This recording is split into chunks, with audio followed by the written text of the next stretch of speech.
मैं doctor Subhash, professor Kurukshetra विश्वविद्यालय कुरुक्षेत्र, आपका स्वागत करता हूं आज की इस चर्चा में। आज की हमारी चर्चा का विषय है रीतिकाल का परिवेश और उसकी पृष्ठभूमि। रीतिकाल का समय सन 1650 से सन 1850 के बीच माना गया है। रीतिकाल का साहित्य अपने पूर्व के भक्तिकाल से पूर्णतः हटकर था। साहित्य रचना की भावभूमि पूरी तरह बदल गई थी। साहित्य की विषय वस्तु व उसके सौंदर्य संबंधी तमाम पक्षों में भारी बदलाव हुआ। भक्तिकालीन साहित्य की सामाजिकता और लोक जीवन की अभिव्यक्ति सिरे से गायब हो गई।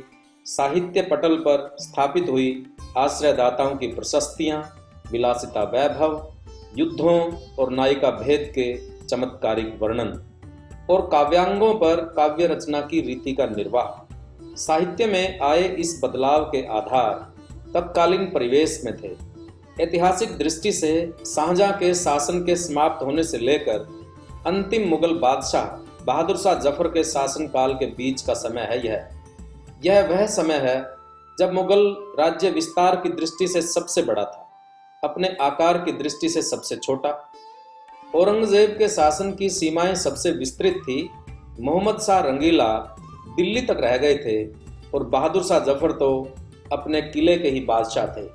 यह समय मुगलों के वैभव के अवसान एवं अंग्रेजों का उदय काल है। औरंगजेब की मृत्यु के बाद केंद्रीय सत्ता टूटने लगी और सामंतों ने अपने को स्वतंत्र घोषित करना शुरू कर दिया।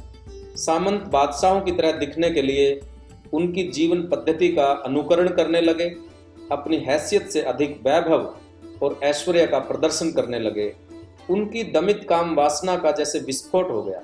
सैकड़ों नारियां सामंतों के हरमों का अंग बना दी गई। विलासी सामंत शासकों में विलासिता की प्रवृत्ति सातवें आसमान पर थी। रसिकता शासकों का प्रमुख गुण हो गया था और नारी इसका उपकरण। सुरा सुंदरी में डूबे रहने के उपक्रम करते रहना सामंती शासकों का जीवन लक्ष्य हो गया था। नारी भोग की वस्तु में तब्दील हो गई थी। विलास उपकरणों का संग्रह तथा सुरा सुराही की साधना ही सामंतों का नित्य कर्म बन चुका था। शासन तंत्र निरंकुश और शोषणकारी हो गया था। अपने वैभव को बनाए रखने के लिए प्रजा को ही लूटता था। विलासिता में डूबे राजाओं को देखते हुए अहमद शाह अब्दाली और नादिर शाह जैसे लुटेरों ने आक्रमण कर दिए। अंग्रेजों का शासन भी स्थापित हो गया। सामाजिक दृष्टि से यह घोर पतन का युग था। सामंतवादी शक्तियों का वर्चस्व था, जिसका असर प्रत्यक्ष अप्रत्यक्ष तौर पर आम जन पर पड़ रहा था। इस सामंतवादी व्यवस्था का केंद्र बिंदु बादशाह या उसके मनसबदार अमीर उमरा थे। सत्तासीन लोग अपने से उच्च लोगों को खुश करने और निम्न वर्ग का शोषण करने में ही अपनी जीवन की सफलता मानते थे। इस काल में समाज के हर पक्ष पर सामंती संस्कृति का व्यापक प्रभाव था। जमींदार सबसे शक्तिशाली वर्ग था। जमीन की पैदावार, लगान का निर्धारण और उसे वसूलने का कार्य जमींदार के हाथों में था। केंद्रीय शासन का जमींदार वर्ग पर नियंत्रण कम हो रहा था। ये कहना भी अनुचित नहीं है कि केंद्रीय शासन पूरी तरह उस पर निर्भर हो गया था। जब तक केंद्रीय शासन किसानों पर जमींदारों के अत्याचारों को रोक लगाने में समर्थ रहा और किसानों के प्रति उसका व्यवहार संवेदनशील रहा, तो उसे किसानों का सहयोग मिलता रहा। ज्यों ही केंद्रीय शासन जमींदारों की लगाम कसने में असमर्थ हुआ, तो किसानों ने भी सहयोग देना बंद कर दिया। जमींदारों के अत्याचारों से किसान त्रस्त थे। इस युग में किसानों के विद्रोह हुए। सतनामी संप्रदाय का विद्रोह उल्लेखनीय है। श्रमजीवी किसान और व्यापारी जी तोड़ मेहनत करके जीविका कमाते थे। सत्ता व उससे संबद्ध वर्ग उसकी कमाई हड़प जाते थे। लगातार युद्धों व राजसी विलास के लिए भारी करों ने किसानों की कमर तोड़ दी थी। सामंत समस्त संसाधनों का उपयोग भोग विलास के लिए करते थे। वे उत्पादन के साधनों के सुधार और वृद्धि के प्रति उदासीन थे। युद्धों में व्यस्तता के कारण इस ओर उनका ध्यान नहीं था। वे अपनी शानो शौकत में किसी तरह की कोई कमी नहीं आने देते थे। इसका खामियाजा भुगतना पड़ता था किसान वर्ग को। सामंतों और राजाओं के वैभव प्रदर्शन में जनता पिस रही थी। आम लोगों के लिए यह युग घोर विषमता, त्रास और घुटन का युग था। हिंदू और मुसलमान शासक वर्ग में संघर्ष राजनीतिक स्वार्थों के चलते होता था, न कि धार्मिक मान्यताओं के। शिवाजी और औरंगजेब में राज्य को लेकर संघर्ष रहा। उनका राजनीतिक संघर्ष कभी भी धर्म युद्ध में तब्दील नहीं हुआ था। शिवाजी की सेना में बहुत अधिक पठान मुसलमान थे। उनका व्यक्तिगत सचिव मौलवी हैदर अली खान था, जो कि औरंगजेब और मुगल अधिकारियों के साथ शिवाजी के गोपनीय पत्राचार को देखता था। शिवाजी का मुख्य तोपसी भी इब्राहिम गर्दी खान था। शिवाजी के सेनापति दौलत खान और सिद्दीक मिस्री दोनों मुसलमान थे। औरंगजेब ने जब शिवाजी को आगरे की जेल में कैद कर लिया था, तो उनको वहां से निकालने वाला मदानी मेहतर नाम का व्यक्ति मुसलमान था। हिंदू और मुस्लिम राजा के बीच कलह था, तो उसका कारण राजनीतिक था, न कि धार्मिक। शासकों की परस्पर शत्रुता थी, लेकिन धर्म के आधार पर प्रजा से भेदभाव नहीं था। हिंदू और मुसलमान दोनों उनकी प्रजा थे। दाढ़ी के रखैयन की दाढ़ी सी रहत छाती, बाढ़ी मरजाद जस हृदय हिंदुआने की, काढ़ गई रैयत के मन की कसक सब। शिवाजी ने अपने सिपाहियों को सख्त आदेश दे रखे थे कि लड़ाई या लूट के माल में मस्जिद, कुरान और नारी का अपमान नहीं होना चाहिए। एक बार उन्होंने लूट के माल में कुरान की प्रति देखी, तो वे अपने सिपाहियों पर नाराज हो गए। आखिरकार कुरान की प्रति उसके घर पहुंचा दी गई, जिसके घर से लाए थे। सामाजिक स्तर पर जमींदार, अमीर या राजा की वेशभूषा, रहन सहन में कोई अंतर नहीं था, लेकिन राजनीतिक प्रतिस्पर्धा थी। धर्म यहाँ साधन के तौर पर प्रयोग हो रहा था, न कि साध्य के तौर पर। सांस्कृतिक स्तर पर उपासना व पूजा पद्धतियों को छोड़कर हिंदू और मुसलमानों में कोई अंतर नहीं रह गया था। बसंत के मेले, दशहरा, होली, दिवाली त्योहारों में उतने ही जोश से मुसलमान भाग लेते थे जितने कि हिंदू। ग्रामीण जीवन में तो किसी भी कारण से धार्मिक संघर्ष दिखाई नहीं देता। यहाँ कोई राजनीतिक प्रतिस्पर्धा नहीं थी। हिंदू और मुसलमान यहाँ घुल मिल कर एकम एक हो गए थे। साहित्य की रचना अपने परिवेश में ही होती है। इस समय का साहित्य का अधिकांश भाग स्थानीय राजाओं के दरबारों में रचा गया। दरबारों के परिवेश का साहित्य रचना पर गहरा असर पड़ा। इस काल के साहित्य में सामंतों के दरबारों का परिवेश परिलक्षित होता है। सामंती दरबारों में कवियों में आपसी प्रतिस्पर्धा के कारण साहित्य में पांडित्य का अवांछित प्रदर्शन होने लगा। साहित्य मानवीय भावों की कलात्मक अभिव्यक्ति न रहकर विद्वत्ता के अखाड़े जैसी स्थिति हो गई। जिस तरह दरबारों में सत्ता के लिए घोर प्रतिस्पर्धा थी, उसी तरह साहित्यकारों के बीच भी प्रतिस्पर्धा थी। बड़े बड़े राजा या जमींदार अपने को स्वायत्त शासक समझते थे और किसी से कम मानने को तैयार न थे। यही प्रवृत्ति साहित्यकारों में थी। जिस तरह प्रदर्शन प्रियता, अलंकारिकता की प्रवृत्ति शासकों में थी, कविता भी अलंकारों के बोझ से दब गई थी। कवि अपनी आजीविका के लिए शासन तंत्र पर निर्भर थे। उनकी कला अपने आश्रयदाता की रुचि की दासी हो गई। रसिकता और विलासिता में ही शासकों का मन रुचता था। लोक जीवन के दुखों, तकलीफों, आशाओं, आकांक्षाओं को अपने साहित्य की विषय वस्तु न बनाकर राजाओं की रुचियों को साहित्य में स्थान दिया। ऋतकाल के कवि पद्माकर ने राज दरबार के परिवेश का वर्णन करते हुए लिखा है: गुलगुली गिल में गलीचा है, गुनिजन है, चांदनी है, चिक है, चिरागन की माला है, कह पद्माकर जो गजक है, गिजा है, सजी सेज हैं, सुराही हैं, सुरा हैं और प्याला हैं। शिशिर के पाला को न व्यापत कसाला तिन है, जिनके अधीन एते उदित मसाला हैं। तान तुक ताला है, विनोद के रसाला हैं, सुबाला हैं, दुसाला हैं, विशाला चित्रशाला हैं। ऋतकाल के कवि देव ने भी राज दरबारों का वर्णन किया है। उससे भी यहाँ के परिवेश के बारे में सहज ही अनुमान हो जाएगा। साहेब अंध, मुसाहिब मूक, सभा बहरी, रंग रीज को माच्यो, भूल्यो तहाँ भटक्यो भट ओघट, बूढ़ीबे को कोउ कर्म न बाच्यो, भेष न सूझो, कहो समझायो न, बतायो सुन्यो न, कहा रुचि राज्यो। राज दरबारों का परिवेश काव्य पर हावी था। राज दरबार में एक तरफ तो कवियों के बीच आपसी प्रतिस्पर्धा थी, जिस कारण अपनी कविता में विद्वत्ता और शास्त्रीयता को दर्शाते थे। दूसरे, दरबार का परिवेश और सामंतों की रुचियां थी जो रसिक थे और उनका मन श्रृंगार में रुचता था। यह परिवेश साहित्य रचना की दिशा तय कर रहा था। साहित्यिक भाषा के तौर पर उर्दू इसी दौरान विकसित हुई। शिक्षितों के लिए उर्दू साहित्य सृजन का मुख्य माध्यम बनी। इस समय के अधिकांश अमीर उमरा जमींदार शेर व शायरी को समझते थे और न समझने वाले को असभ्य माना जाता था। इसीलिए दरबारों में शायरों को संरक्षण दिया जाता था। कवि आचार्य और कवि शिक्षक की भूमिका एक साथ निभाने वाले ये कवि राजा और नवाबों द्वारा अत्यंत सम्मान तथा पुरस्कार आदि से प्रोत्साहित किए जाते थे। इसी मोहवश काव्य सृजन इस काल में परिमाण व वैविध्य दोनों ही दृष्टियों से अधिक हुआ। काव्य कला, चित्रकला आदि कलाओं को इस युग में उचित संरक्षण मिला, जिसके कारण इनमें आया विकास भारतीय साहित्य व संस्कृति में दिए जाने वाले योगदान की दृष्टि से महत्वपूर्ण है। मुगल वंश चित्रकला का प्रेमी था। बाबर और हुमायूं ने चित्रकारों को आश्रय दिया था और अकबर स्वयं एक चित्रकार था। उसने भारतीय और ईरानी चित्रकला के समन्वय का प्रयास किया जो अकबर कला कहलाई। जहांगीर के स्वयं चित्रकार और चित्रकला के ज्ञाता होने के कारण उसने चित्रकला को विकसित करने में योगदान दिया। यद्यपि शाहजहां वास्तुकला का प्रेमी था, फिर भी उसके समय में चित्रकला को उचित आश्रय व प्रोत्साहन मिला। स्थापत्य कला रीतिकाल से पूर्व अपने उत्कर्ष पर थी। अकबर के काल में फतेहपुर सीकरी व आगरा के किलों का निर्माण हुआ।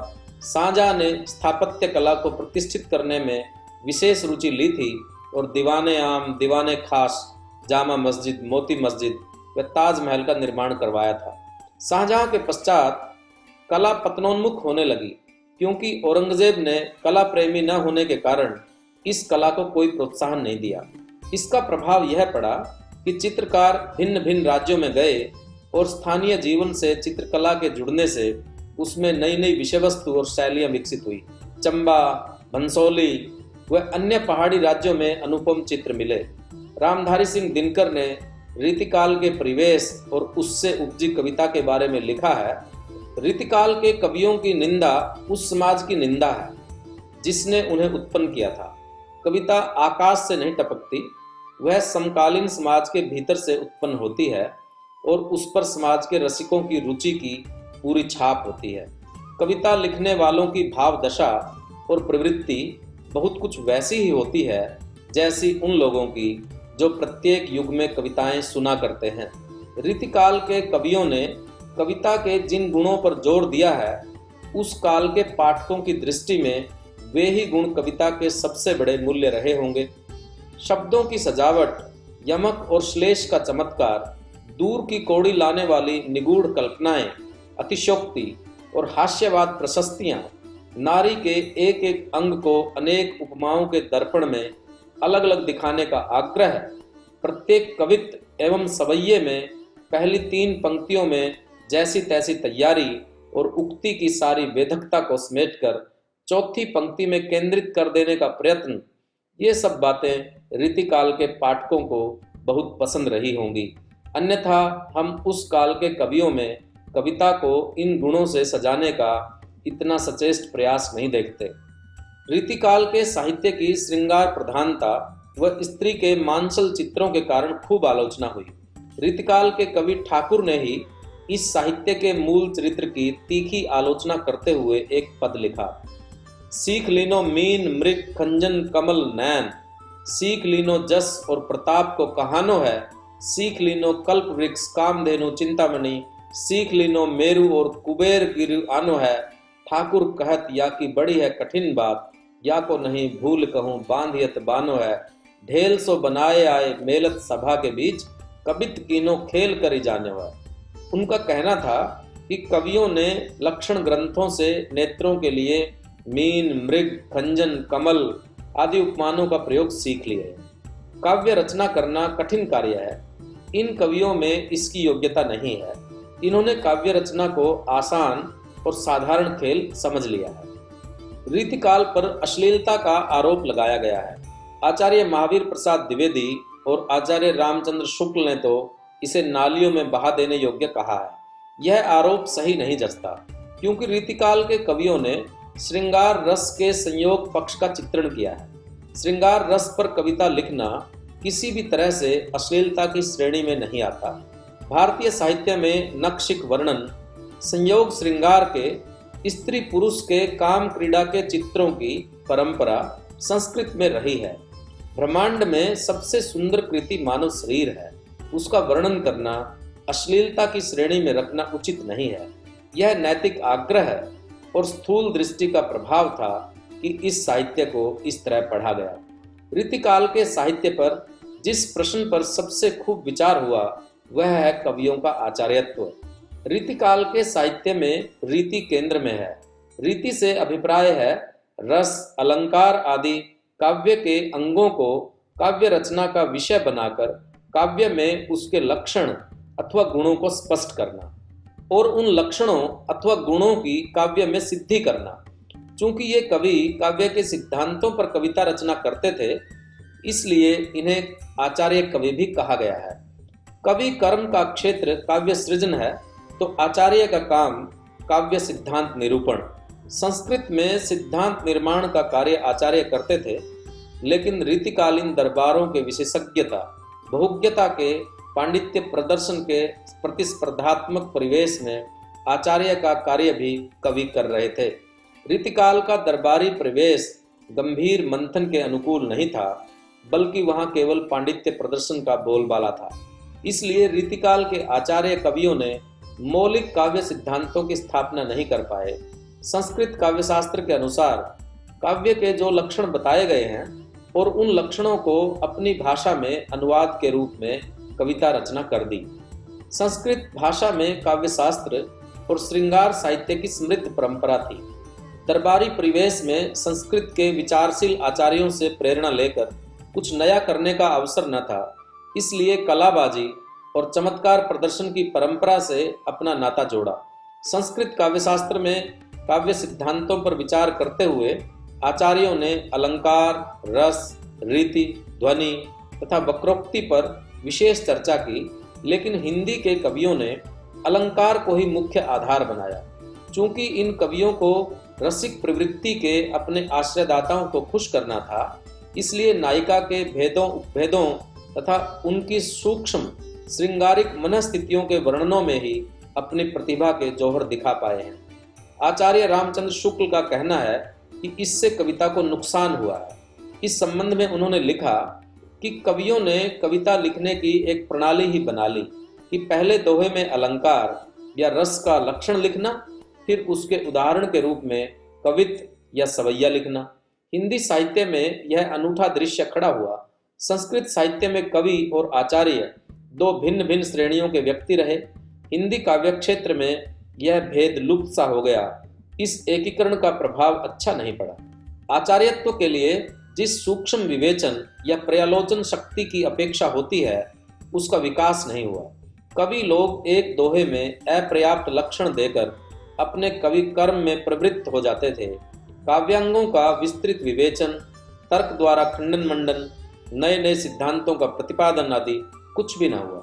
इसका कारण यह भी था कि उस समय गद्य का विकास नहीं हुआ था। जो कुछ लिखा जाता था वह पद्य में ही लिखा जाता था। पद्य में किसी बात की सम्यक मीमांसा या उस पर तर्क वितर्क हो नहीं सकता। इस अवस्था में चंद्रालोक की यह पद्धति ही सुगम दिखाई पड़ी कि एक श्लोक या एक चरण में ही लक्षण कहकर छुट्टी ली। रीतिकाल की कविता को लेकर हिंदी आलोचना में विवाद रहा है। इसका कारण है कि हिंदी कविता अपने जन्म से ही समाज के साथ गहरे से संबद्ध रही है। रीतिकाल की कविता में समाज से आंतरिक लगाव जुड़ाव नजर नहीं आता, इसीलिए इसकी घोर आलोचना हुई है। रीतिकाल के कवियों के पास कविता के लिए पूरा समय था। उन्होंने अपनी प्रतिभा का प्रयोग इसके कलागत पक्ष पर लगाया। उसके इस पहलू के महत्व को उद्घाटित करते हुए रामधारी सिंह दिनकर ने लिखा है कि रीतिकाल की चाहे जितनी निंदा की जाए, किंतु इतना माने बिना नहीं चल सकता कि यह वह काल है जबकि हिंदी के कवियों ने पहले पहल यह अनुभव किया कि वे कलाकार हैं और कला के पीछे अभ्यास युक्त साधना का होना आवश्यक है। रीतिकाल के कवियों ने जीवन को छोड़ दिया था किंतु सजावट और मजावट में वे इतने पटु निकले कि साहित्य में सबसे अधिक साफ तस्वीरें उन्होंने तैयार की। आज आलोचना में चित्रकारी की महिमा सबसे ऊपर मानी जा रही है। अगर यही कसौटी रीतिकाल पर लगाएं तो रीतिकाल हिंदी का बहुत ही सफल काल समझा जाएगा। कविता के कला पक्ष का मार्जन इस युग में इतना अधिक हुआ कि साधारण कवि के मुख से निकलने वाले छंद भी देखने और सुनने लायक हो गए, और कभी कभी तो चित्रकारी ऐसी सजीव हो उठी कि ऊंची ऊंची कविताएं उसके सामने फीकी लगने लगी। कला जीवन के लिए अथवा कला कला के लिए विषय पर आधुनिक समय में साहित्य जगत में गंभीर मंथन हुआ है। रीतिकाल की अधिकांश कविता का तत्कालीन बेहतर सामाजिक जीवन से कोई जुड़ाव नहीं रहा, लेकिन यह भी सत्य है कि जीवन के बीच लिखी कविता की मात्रा भी कम नहीं है। भक्ति काल की कविता पर सामाजिक भेदभाव के खिलाफ व सामाजिक बराबरी की आकांक्षा के संकल्प के बावजूद पारलौकिकता, रहस्यीकरण और ईश्वरवाद हावी है।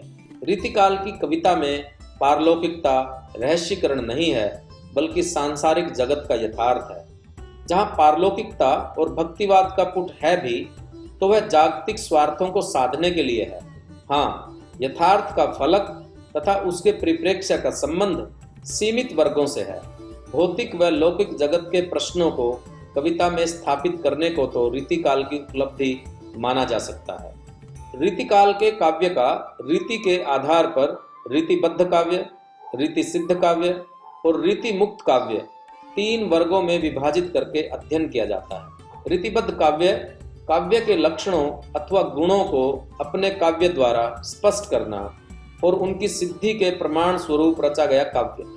इस धारा के कवि हैं चिंतामणि, केशवदास, मतिराम, देव, पद्माकर, भिखारीदास, ग्वाल। रीति सिद्ध काव्य काव्य के लक्षणों अथवा गुणों को काव्य द्वारा स्पष्ट न करना, लेकिन काव्य लक्षणों के अनुरूप रचा गया काव्य। इस धारा के कवि हैं बिहारी, रसनिधि, नृपशंभु, निवाज। रीति मुक्त काव्य रीति से स्वच्छंद होकर स्वतंत्र तौर पर रचा गया काव्य। इस धारा के कवि हैं घनानंद, आलम, ठाकुरदास, बोधा, द्विजदेव। धन्यवाद दोस्तों, मिलते हैं एक नए विषय के साथ। तब तक के लिए धन्यवाद।